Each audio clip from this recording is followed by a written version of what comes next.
Mrs. Smith knew something was wrong the moment she walked into her son's room. The bed hadn't been slept in, which wasn't unusual for a teenage boy who played video games all night. But Tom's favorite jacket was missing, and so was his backpack. Most telling of all, his pet space hamster's food bowl was filled to the brim. Tom never forgot to measure the exact amount for little Apollo. She checked her comm watch. No messages. The house AI showed no overnight activity except for a brief opening of the back door at 2 a.m. Her mom sense was tingling, and after raising 3 kids on the Luna colony, she had learned to trust it. "Computer, show me the backyard footage from 2 a.m., she said, stirring her coffee. The holographic display flickered to life, showing Tom sneaking out with his backpack. He looked over his shoulder twice before using his hoverboard to glide silently toward the cargo district. Mrs. Smith's eye twitched. She had specifically forbidden hoverboard use after midnight after the incident with Mrs. Johnson's prize-winning zero-gravity roses.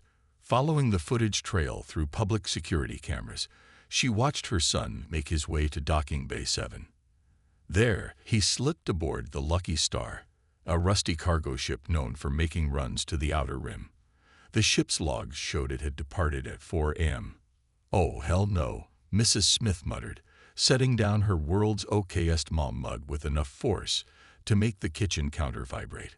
She marched to the Luna police station, her sensible magnetic boots clicking against the metal walkways. Officer Pete was on duty, his feet up on the desk as he watched the latest Mars soap opera. "Morning, Mrs. Smith. How's the casserole business?"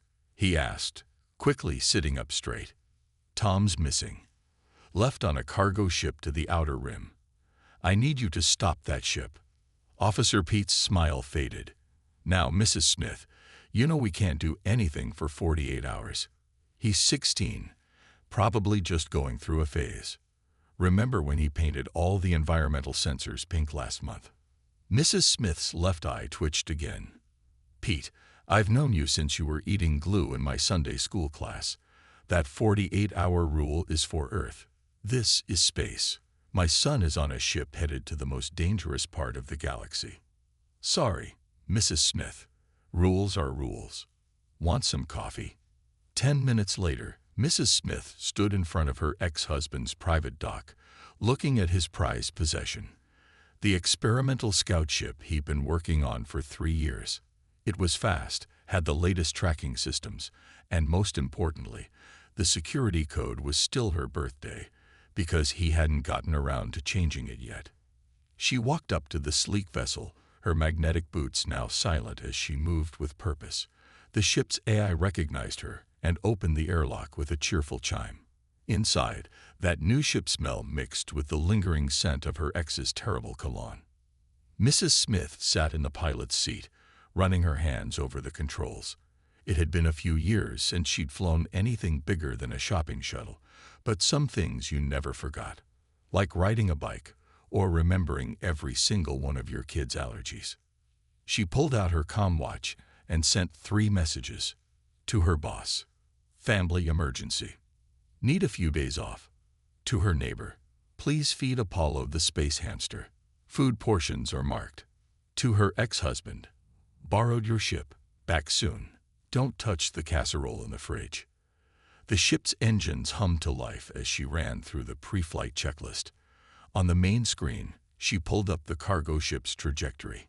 The Lucky Star was headed to the Rigel system, a 12-hour journey at normal speeds. This ship could do it in 6. "Computer," she said, strapping in, "plot a course to Rigel. And check if there are any good coffee shops there. Something tells me I'm going to need it." As the ship lifted off, Mrs. Smith made a mental list of what she'd need: fuel, supplies, maybe some snacks, and definitely a very long talk with Tom about responsible space travel and the proper use of hoverboards. Little did she know that this simple rescue mission would lead to her becoming the most accidental space empress in human history. But that's what happens when you mess with a mom who just wants her kid back. The Rigel system wasn't what Mrs. Smith expected. For a place infamous for its pirate activity, the space station's main lobby was surprisingly clean. She stood at the information desk, tapping her foot while the blue-skinned receptionist played a game on his holographic display. "Excuse me," Mrs. Smith said, using her special voice, the one that could cut through a teenager's headphones at 50 paces. "I'm looking for the Lucky Star cargo ship." The receptionist jumped, his antennae curling in surprise. "Sorry, Mom, but ship information is confidential. Station policy." Mrs. Smith pulled out her comm watch and showed him Tom's picture. "My son is on that ship. He's 16, hasn't done his homework, and probably hasn't eaten a proper meal in 24 hours. Still can't help you," the receptionist said, but his antennae twitched nervously. "Maybe try the cargo bay area." Not that I'm suggesting anything. The cargo bay area turned out to be a maze of sketchy warehouses. Mrs. Smith walked purposefully, her magnetic boots clicking against the metal floor. She noticed several tough-looking aliens suddenly finding reasons to be elsewhere. Her resting mom face was working its usual magic. In Warehouse 13, she found the Lucky Star's crew playing cards. The captain, a burly man with a cybernetic eye, looked up as she entered. "Where's my son?" Mrs. Smith demanded, hands on her hips. "Lady, you're in the wrong place," the captain growled. "This is Big Joe's territory. Nobody asks questions here. I don't care if it's the president of Earth's territory. My son Tom snuck aboard your ship, and I want him back." The crew laughed. Then Mrs. Smith did something that would later be recorded in 3 different space pirate histories. She walked up to their table, grabbed their bottle of expensive space rum, and poured it into a nearby plant. "Now," she said, using her explaining things for the 5th time voice, "let's try this again." Before the captain could respond, alarms blared throughout the station. A gruff voice announced, "Big Joe's fleet approaching. All crews to battle stations." The pirates scrambled, but Mrs. Smith blocked the door. "Oh no, you don't. Not until you tell me where my son is." "Lady, you don't understand. Big Joe will kill us all. All I understand is that my son is missing, my coffee is cold, and now I have to deal with this Big Joe person too." Through the warehouse windows, they watched as a massive fleet of pirate ships surrounded the station. The comm system crackled, and a deep voice boomed. "This station now belongs to Big Joe. Surrender or be destroyed." Mrs. Smith grabbed the nearest microphone. "Now listen here," she said, her voice echoing through the entire station. "I've had a very long day. I've missed my book club. My casserole is probably spoiled, and my son is missing. I don't have time for this nonsense." The entire station fell silent. Nobody had ever talked to Big Joe like that. "Who dares?" Big Joe's voice thundered. "Mrs. Smith dares. And if you don't mind, I'm trying to find my son. So either help me look, or take your ships and go home to think about what you've done." There was a long pause. Then, to everyone's shock, Big Joe's laughter filled the station. "A mother, eh? You remind me of my own mom. She was just as scary."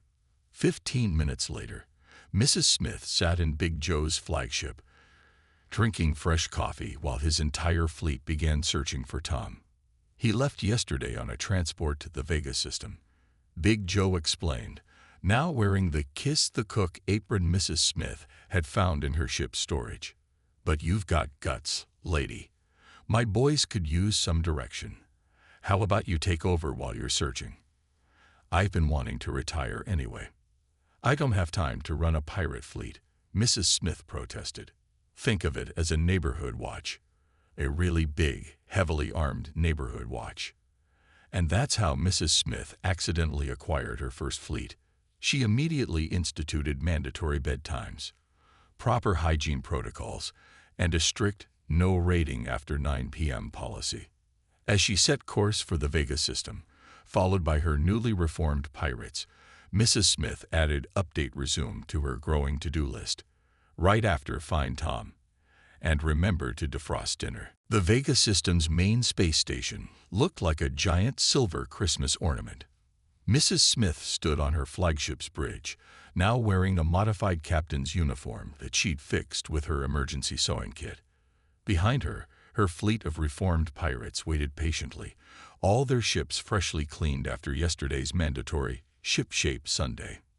"Ma'am," said her first officer, formerly Big Joe's scariest enforcer, now wearing a properly ironed shirt, "the station is refusing our docking request. They're having some kind of fancy diplomatic meeting." Mrs. Smith sighed. "Patch me through to their command." The station's commander appeared on screen, looking nervous. "This is a closed system. We're hosting the Galactic Peace Summit. No unauthorized ships allowed." "I'm looking for my son," Mrs. Smith said, holding up Tom's picture. 16 years old, probably still wearing that ridiculous jacket with the flame patches I told him not to buy. "Ma'am, we have representatives from 50 star nations here trying to prevent an interstellar war. We can't just..." "Perfect. Then they can help me look. I'll bring cookies." Before anyone could stop her, Mrs. Smith had her ship dock at the emergency airlock. She stepped onto the station carrying a large Tupperware container of her emergency space cookies, always packed for situations just like this. 2 security guards approached her, then stopped when they saw the determined look in her eyes. It was the same look their mothers had when they were about to be grounded. "Now," Mrs. Smith said, walking straight into the main conference room where dozens of alien diplomats were arguing, "has anyone seen my son?" The room fell silent. A tall alien with crystal skin stood up. "This is outrageous.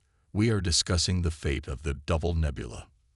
"Well, I'm discussing the fate of my son," Mrs. Smith replied, opening her cookie container. "And since we're all here, why don't we solve both problems?" Cookie. 3 hours later, Mrs. Smith sat at the head of the conference table, surrounded by empty cookie containers and satisfied diplomats. She'd somehow managed to resolve the Double Nebula dispute by suggesting they share like good neighbors, set up an interstellar youth program to keep kids out of trouble, get everyone to sign a peace treaty because fighting is not the answer, young beings, organize next month's bake sale for the local Space Scout troop. "Mrs. Smith," said the station commander, looking dazed, "this is unprecedented. Both sides have agreed to joint custody of the nebula and are now trading recipes." "That's nice, dear," Mrs. Smith said, checking her comm watch. "Now about my son." "Oh, yes, according to our records, a boy matching his description left yesterday on a corporate transport to the Centauri system." Mrs. Smith stood up, straightening her jacket. "Well, I better get going then." "Wait," called the crystal alien. "According to ancient space law, anyone who brings peace to the Vega system must become its rightful ruler. I don't have time to rule a system. I have to find Tom before dinner time. Please, we'll handle all the paperwork. You can rule remotely. We just need someone sensible in charge." Mrs. Smith checked her to-do list. "Find Tom. Make peace in Vega system. Remember to water plants back home. Now apparently. Rule star system." "Fine," she said, "but I'm implementing a system-wide bedtime. And everyone needs to call their mothers at least once a week."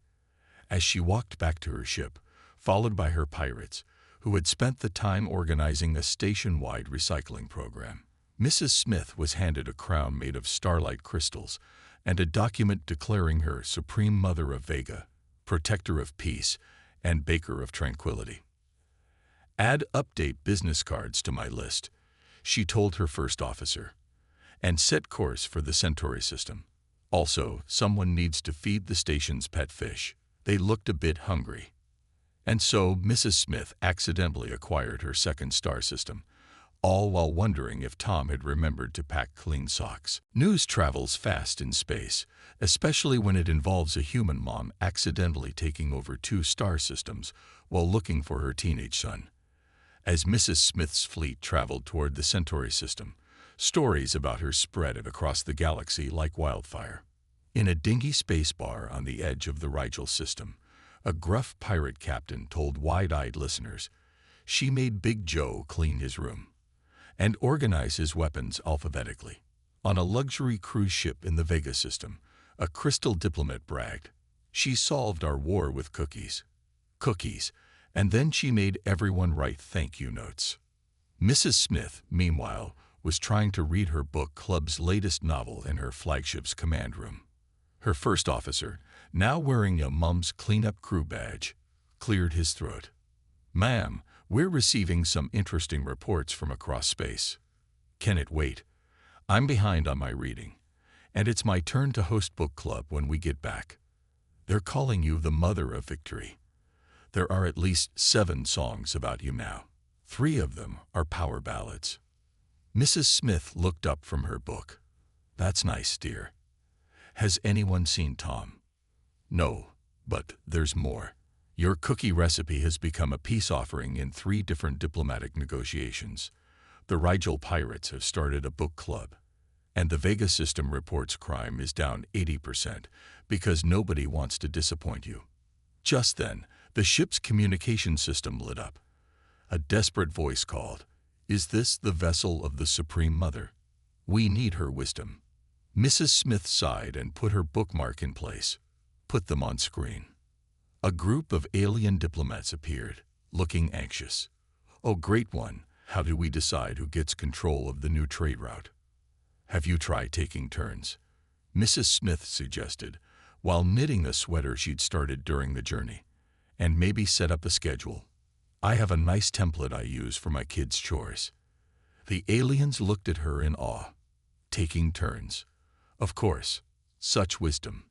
By the end of the day, Mrs. Smith had accidentally created a new form of government based on her family's dinner rotation schedule, made her lasagna recipe the official peace meal of 3 sectors, started an interstellar cleaning competition called Tidy Ship Tidy Mind, established mandatory quiet hours in all spaceports because everyone needs their rest.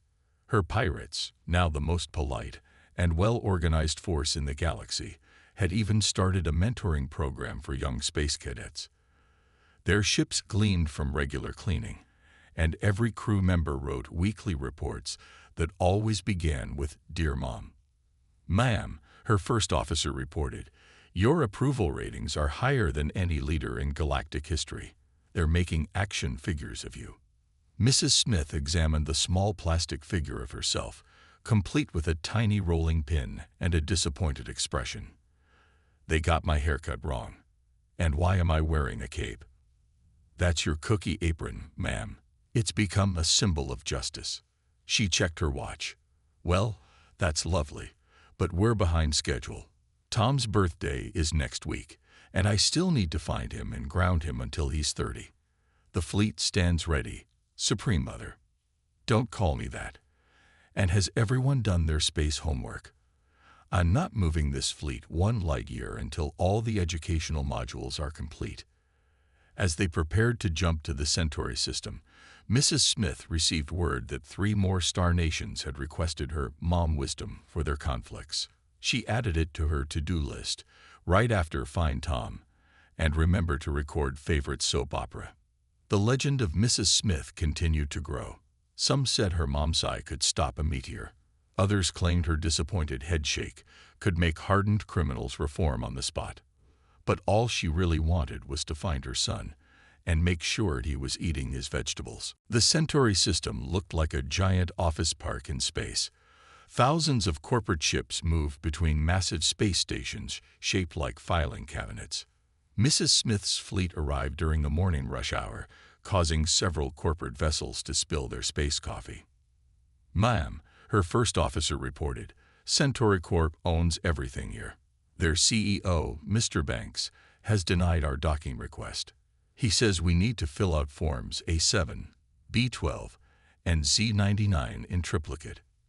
Mrs. Smith put down her knitting. She was almost done with Tom's "You're Grounded Forever" sweater, and stood up. "Let me handle this." She opened a channel to Centauri Corp's main office. A bored receptionist appeared on screen. "Welcome to Centauri Corp. Your call is important to us. Current wait time is 3 business days." "Dear," Mrs. Smith said in her special voice, the one that could make teenagers clean their rooms from across the galaxy, "I need to speak with Mr. Banks now." 5 minutes later, she walked into the CEO's office, followed by two of her reformed pirates, who were now experts at filing paperwork and making excellent coffee. Mr. Banks, a tall man in an expensive suit, looked up from his solid gold desk. "Mrs. Smith, the famous Mother of Victory. Do you have an appointment?" "No, but I brought muffins," she said, placing a container on his desk. "Now, about my son Tom." "Ah, yes, the boy. Our records show he passed through here, but that information is proprietary. Perhaps we could make a deal." Mrs. Smith's eye twitched. "A deal?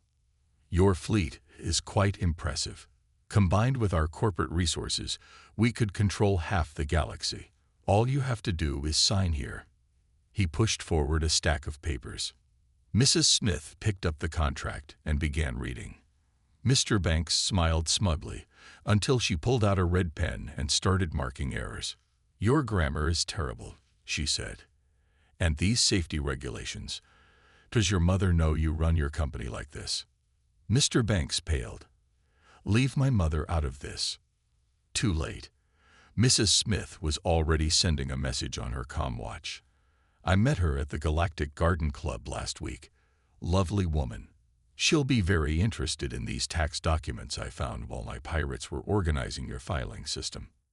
An hour later, Mrs. Smith sat in the CEO's chair while Mr. Banks endured a 2-hour video call with his very disappointed mother. "And another thing," his mom's voice boomed through the office, "why haven't you called me in 3 weeks?" By day's end, Mrs. Smith had become majority shareholder of Centauri Corp through an obscure space bylaw about muffin distribution, implemented a galaxy-wide Bring Your Child to Work Day, started a corporate wellness program including mandatory nap times, organized the company's first interstellar bake sale. Her first officer brought in the evening reports. "Ma'am, you now control the largest corporation in 3 systems. The board wants to rename it Mom Corp." "That's nice, dear. Any word about Tom?" "Security footage shows he left on a small ship yesterday, heading toward—" Oh, I don't like O. 16 years of being a mom has taught me that O means trouble. He's headed to the Galactic Pet Rescue Station. Apparently, he's been volunteering there, helping abandoned space puppies." Mrs. Smith sat back in her chair, now accidentally in control of 3 star systems, the largest corporate empire in known space, and a fleet of reformed pirates who had just started a galactic corps. "Well," she said, checking her to-do list, "at least he's not in a gang." As her fleet prepared to follow Tom's trail one last time, she made sure Mr. Banks called his mother, organized next week's corporate potluck, and left a note reminding everyone to recycle their space coffee cups. The Centauri system would never be the same, but at least now it had proper filing protocols and regular coffee breaks. The Galactic Pet Rescue Station looked like a giant space paw print. As Mrs. Smith's fleet approached, they could hear barking, mewing, and various alien pet sounds through the communication channels. "Ma'am," her first officer said, "should we deploy the entire fleet?" Mrs. Smith looked at her armada, reformed pirates in freshly painted ships, corporate vessels with their new "A Mother Always Knows Best" logos, and diplomatic ships carrying representatives from half the galaxy. "No need to frighten the animals," she said. "Just me and a small team. The rest of you catch up on your reading assignments." The station's door opened to reveal organized chaos. Alien creatures of all shapes and sizes roamed freely while volunteers in bright uniforms rushed about. And there in the middle of it all, wearing a volunteer vest and surrounded by what looked like floating space puppies, was Tom. "Hi, Mom," he said, looking up from a clipboard. "Did you get my note?" Mrs. Smith's eye twitched. "Note? Yeah, I left it on the fridge. Gone to help space puppies back in a few weeks. Love, Tom. Did you bring any cookies? The Martian moonhounds love your snickerdoodles." For a moment, the entire station held its breath. Reformed pirates peeked around corners. Corporate executives hid behind potted plants. Diplomatic observers reached for their notepads, ready to record historic mom wisdom. Mrs. Smith took a deep breath. Thomas Edward Smith. Do you have any idea what I've been through? Well, yeah, Tom said, scratching a 6-eared puppy behind all its ears. It's all over the galaxy net. Mom conquers systems with common sense. You're even a meme now. I had to take over 3 star systems looking for you. And you did a great job. Crime is down, literacy is up, and everyone's eating better. Plus, I've been sending my volunteer stipend home every week. I even got a promotion. He gestured to his Senior Rescue Coordinator badge. A small alien creature that looked like a cross between a kitten and a cloud floated up to Mrs. Smith and purred. Despite herself, she reached out to pet it. The nebula floofs are really good at calming people down, Tom explained. We rescue them from abandoned space stations. Did you know there's no proper system for rehabilitating displaced space pets? That's why I had to come. Someone needs to help them. Mrs. Smith looked around. The station was spotless. Every creature had a clean bed and fresh water, and there were proper filing systems for all the paperwork. Even the schedule on the wall used her color-coding system. You've been organizing? She asked. Well, yeah, Tom said. I am your son. Last week I implemented your chore chart system for the volunteers. Efficiency is up 300%. Just then, the station's communication system crackled. Supreme Mother, we need your wisdom about the proper temperature for serving tea at diplomatic functions. Mom Corp stock has risen another 500%. The board wants to know if Casual Friday should include funny hats. The Rigel Book Club can't decide on next month's selection. Mrs. Smith held up her hand, and the entire galaxy fell silent. Tom, you're grounded for not leaving a better note. But she looked at the hopeful faces of the space creatures around her. You can continue your volunteer work. Under supervision. Really? Thanks, Mom. Want to meet our newest rescue? It's a dragon turtle from the Orion Nebula. He keeps trying to eat the furniture, but I've been using your timeout system. As Tom showed her around, Mrs. Smith's accidental empire hummed along smoothly in the background. Her pirates had started a pet transport service. Her corporate executives were funding animal shelters across the galaxy, and 3 different alien species had adopted her organizational systems for their own planets. Oh, and Mom, Tom added, I finished all my homework. They have really good Wi-Fi here. Mrs. Smith smiled for the first time in weeks. That's nice, dear. Now let's talk about that hoverboard incident. The trip back to Luna Colony took longer than expected. Mrs. Smith had to make several stops along the way to sort out her accidental empire. She sat in her flagship's command room, updating her calendar while Tom played with a rescued Nebula floof in the corner. Ma'am, her first officer reported, we need your final signatures on the governance documents. Mrs. Smith looked at the stack of papers. I really should get home. My plants need watering, and I'm sure the casserole in the fridge has gone bad. The entire galaxy is waiting, ma'am. She sighed and picked up her pen. Very well. First, the Rigel System pirates are now officially Mom's Space Safety Patrol. Their main job is helping lost ships and organizing neighborhood watches. The pirates, Safety Patrol, have already painted their ships in safety orange and installed seat belts. Good. For the Vega system, I'm appointing the Council of Common Sense. They'll handle day-to-day operations, but everyone has to call their mothers at least once a week. Already implemented, ma'am. The galaxy-wide Call Your Mother Day is now a monthly holiday, and Centauri Corp is being reformed as Family First Holdings. Their new mission is building better communities through proper filing and regular snack breaks. Tom looked up from playing with the space pets he'd insisted on bringing home. Mom, you forgot about the Pet Rescue Initiative. Right. She added another line to the documents. 10% of all corporate profits go to animal shelters, and every office must have an emotional support animal. Properly trained, of course. As they approached Luna Colony, Mrs. Smith's fleet created the biggest traffic jam in solar system history. Ships from 3 systems came to say goodbye to their accidental ruler. Remember, she told the assembled leaders on her final video call, "I'm just a calm watch away if you need advice. But try to solve problems yourselves first. And don't forget to eat your vegetables."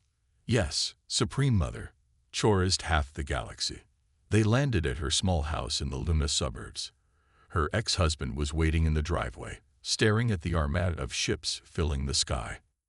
"You scratched the paint on my scout ship," was all he said.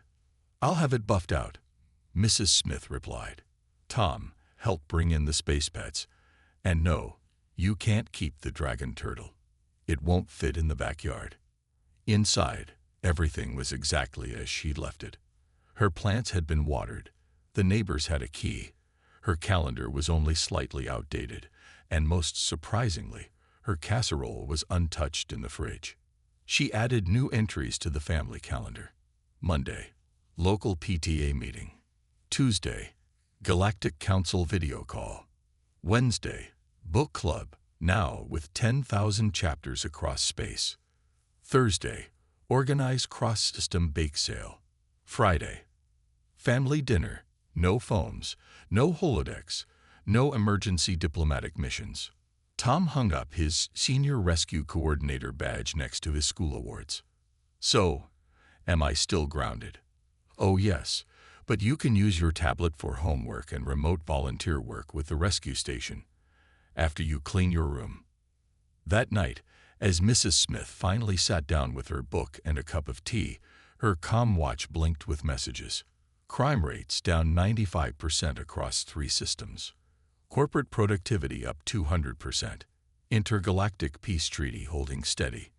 Recipe requests for her famous cookies. Thank you notes from reformed pirates. Updates from various alien mothers who had started their own book clubs. She turned off her comm watch and looked at her slightly expanded family. Tom doing homework, the nebula floof purring on the couch, and through the window, the distant glitter of her accidental empire. "Next time," she muttered, "I'm just going to install a tracking app on his phone." As the story spread across the galaxy, mothers everywhere nodded in understanding. After all, what wouldn't a mom do to find her kid? Taking over 3 star systems was just a bonus. And somewhere in the Rigel system, a former space pirate was calling his mother for the first time in 20 years. The end.